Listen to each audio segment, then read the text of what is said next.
Thanks for joining. I'm Reese. I'm Joe. You're listening to Poly by Nature, the podcast where you can have your cake and eat it too.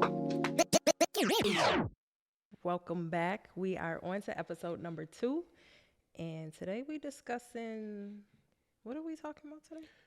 polyamory, the definitions and our definitions. Oh, yeah, and the myths and stigmas and Correct. Stereotypes and stuff like that. Okay, I'm on point. I got this. So we're going to start with defining what polyamory is. The actual definition yeah, of so it. The basic definition. So I looked it up and it says polyamory is the practice of or desire for intimate relationships with more than one partner with the knowledge of all partners' consensual, ethical, and responsible non-monogamy. So basically, you are in relationships, and anyone that you're in a relationship with knows about anyone else that you're in a relationship with. Correct. The no secrets, the no idea of, anything hidden. So with us, there's a lot of communication. There's a lot of transparency. Correct. Honesty, creating a safe space to speak whatever it is you may want to speak at any time. Right. Well, and the idea is with a poly relationship, the relationships that we are having with other people aren't necessarily geared towards anything more than some of them are just friendships. We're in a monogamous relationship, maybe those friendships wouldn't be allowed. Right. So with the poly opportunity, it's just more people around. I feel more of a community vibe when it comes to those situations, being able to have friends, maybe friends with different benefits or friends with different opportunities, or, friends that maybe are defined into something else other than what the norm decides we can say friends are.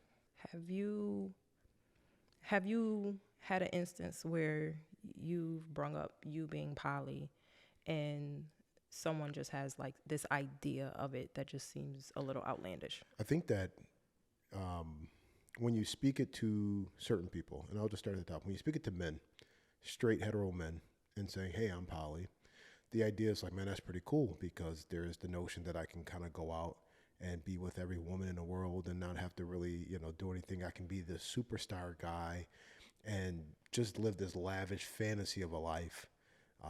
When it comes to females, hetero, straight females, when I say I'm poly, I think the idea is that, are you poly, or are you just saying that because you want to cheat and, you have the right to go out and do something else, or are you just kind of hiding and lying behind the scenes? And so there's definitely those stigmas, those ideas behind there.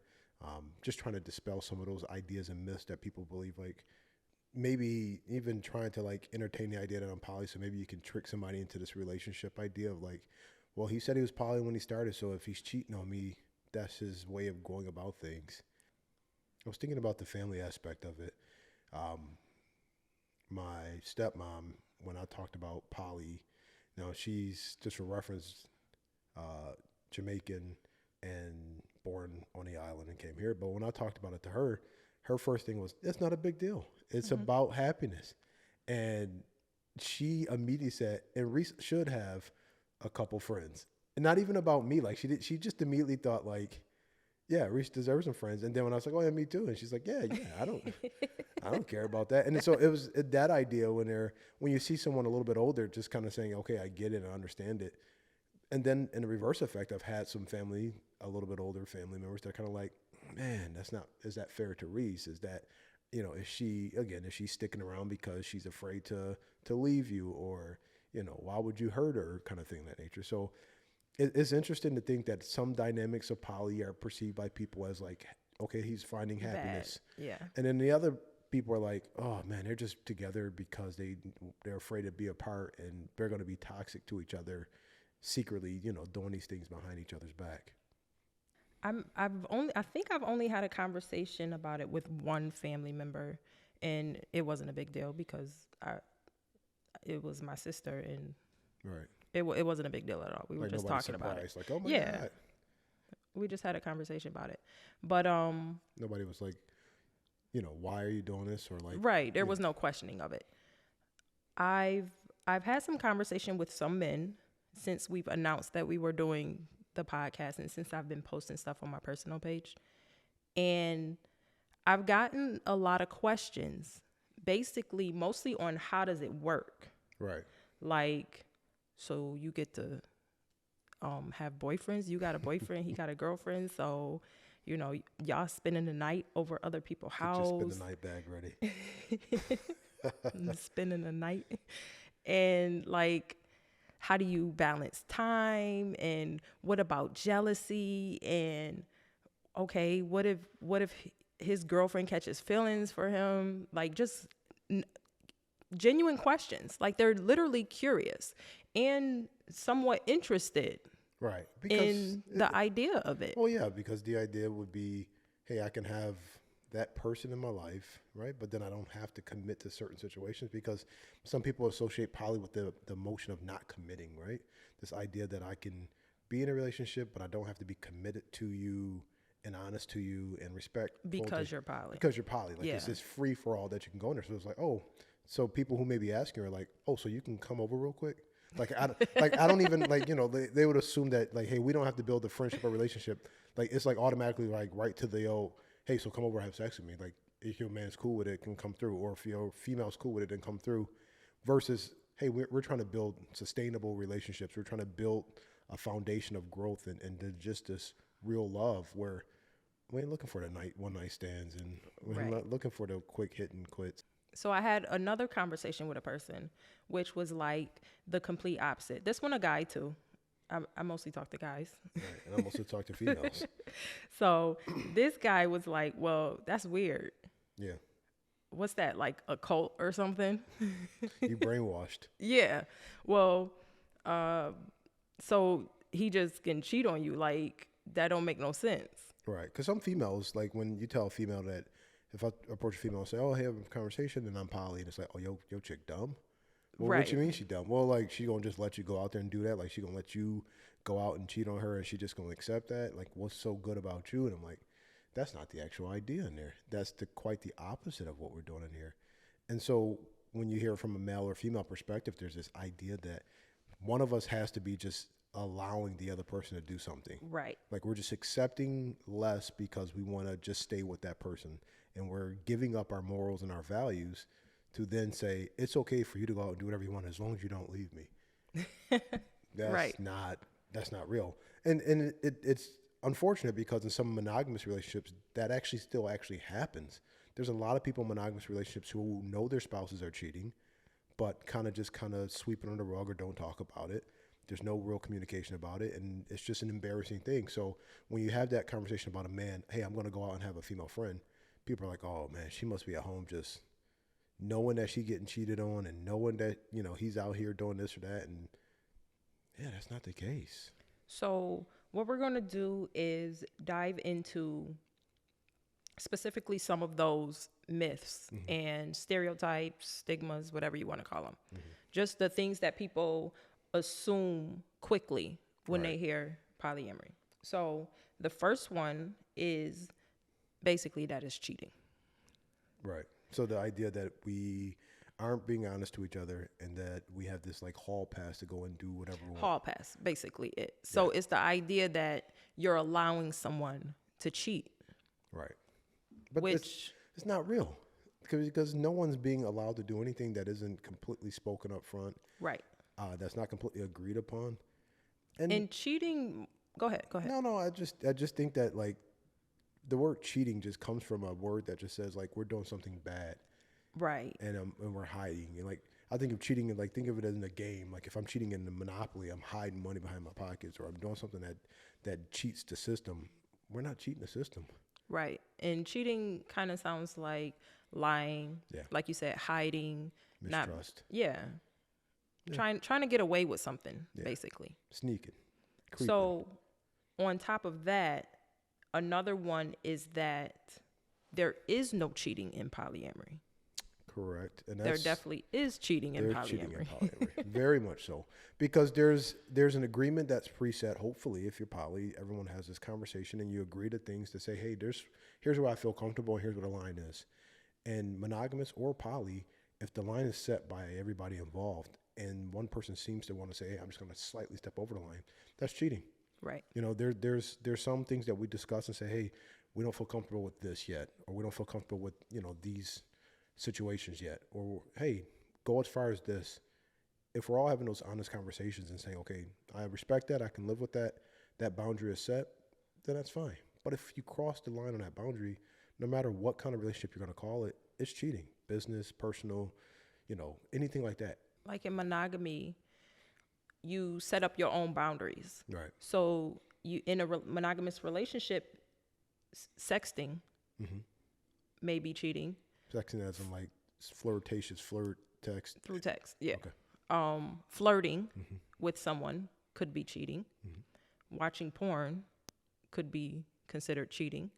Like you make up in your own relationship Rules. what you boundaries. Boundaries.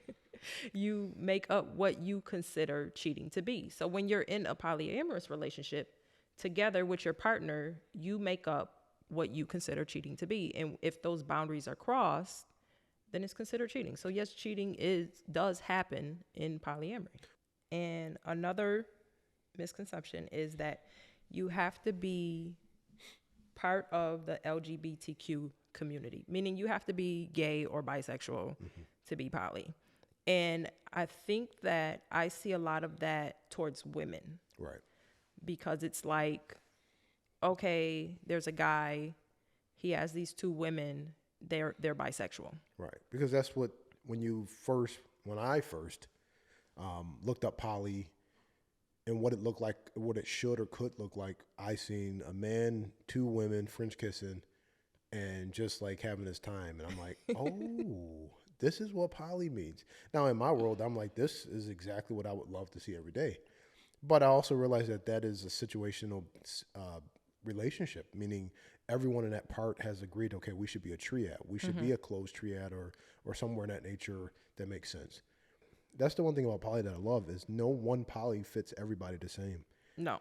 It is just this kind of like molding aspect of a relationship that can take us to anywhere you want to go. So you can come in with the idea, like we said, boundaries change. The poly relationships can change over time.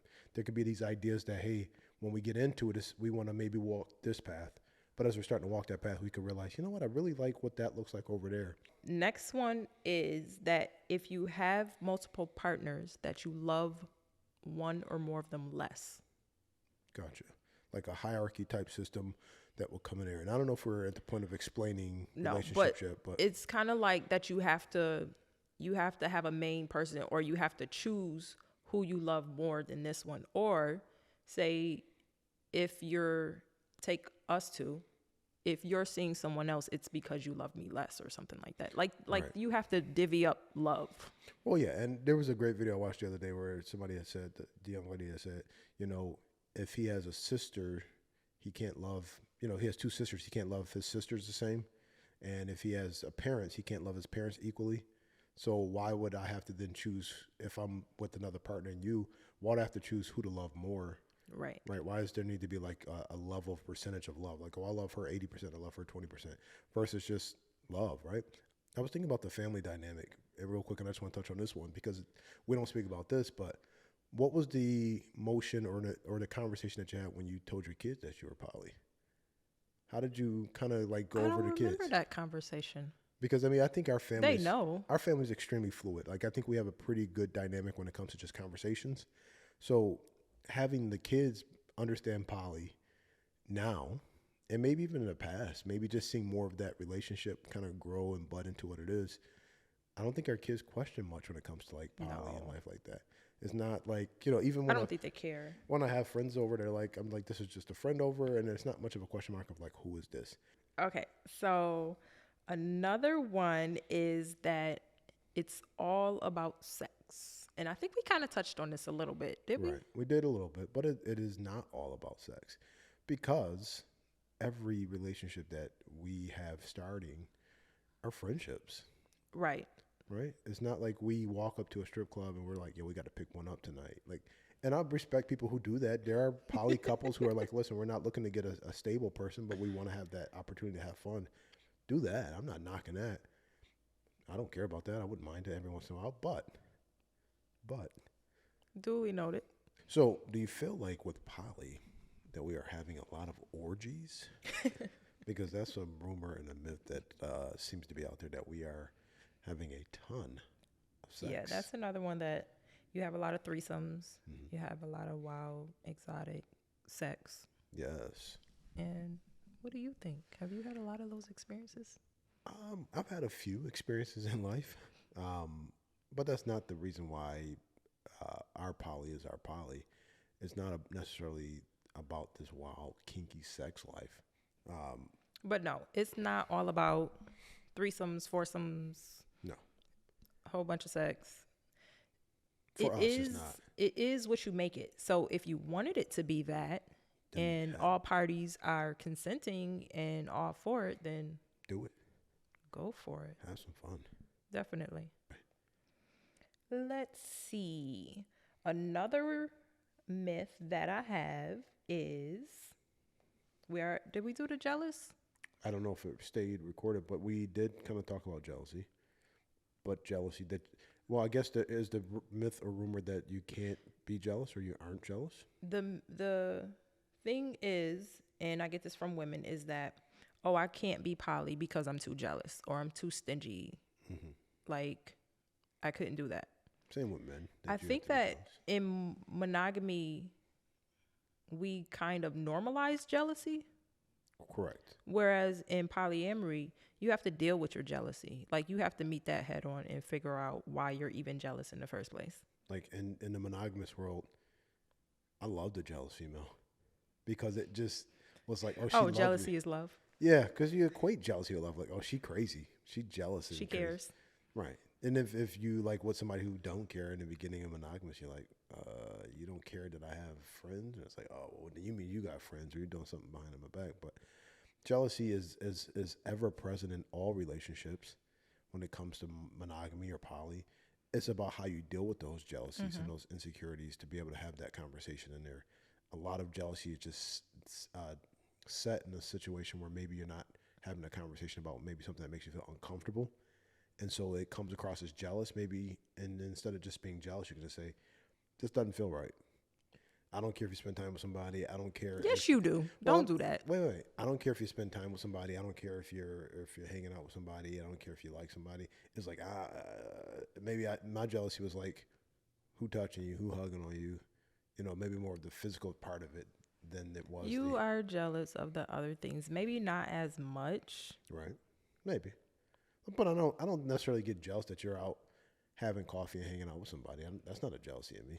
It's more of a like, okay. I think you've gotten better. Let's say that. Pretty good at it. Yeah. I think we've both grown and evolved in that category. Yeah. I mean, I'm like, don't be out for 12 hours. And then I'm just like, where you been all day? No, I just do like 6. Yeah. I do 3 and you're like, on your day off, you going to be out for 3 hours? I'm like, what other day am I supposed to use? I'd be at work. You'd be like, I've been out since 9 this morning. It's 9 at night. I'm like, what's going on here? Yeah, my days don't last as long as yours. You'd be on all day dates. Well, I mean, I like to enjoy people's company, and I don't like to put times on it. And plus, you be gone. So it's like, what am I rushing for? Right. And I was thinking about that. I have one friend that I'm friends with, and we go out maybe once a month.